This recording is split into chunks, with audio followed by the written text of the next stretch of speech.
ജനങ്ങൾക്ക് വാഗ്ദാനം നൽകി പാലിക്കാത്ത സർക്കാരായി കേരളത്തിലെ ഇടതുപക്ഷ സർക്കാർ മാറിക്കഴിഞ്ഞെന്ന് DCC vice president George Joseph Padavan.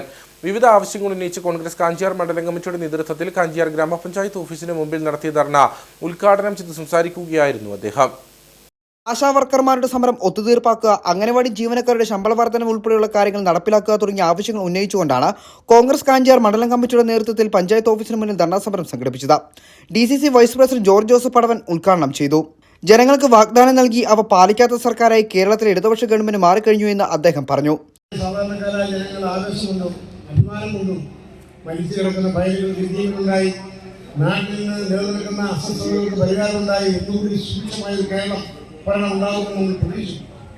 പക്ഷേ സർവ്വ പ്രതീക്ഷകളും അസ്ഥാനത്താക്കിക്കൊണ്ട് കഴിഞ്ഞ 4 വർഷക്കാലമായിട്ട് രാജ്യം ഭരിക്കുന്ന ഇടതുപക്ഷ ഗവൺമെന്റ് നാട്ടിലെ ജനങ്ങൾക്ക് ചെയ്തു കൊടുക്കാമെന്ന് പറഞ്ഞ വാഗ്ദാനങ്ങൾ പാലിക്കാതിരിക്കുക മാത്രമല്ല, പുതിയ വാഗ്ദാന ലംഘനങ്ങൾ കൂടി നടത്തുന്ന ഒരു ഗവൺമെന്റായി മാറിയിരിക്കുന്നു എന്ന് പറയുന്നതിൽ നമുക്ക് ഖേദമുണ്ട്.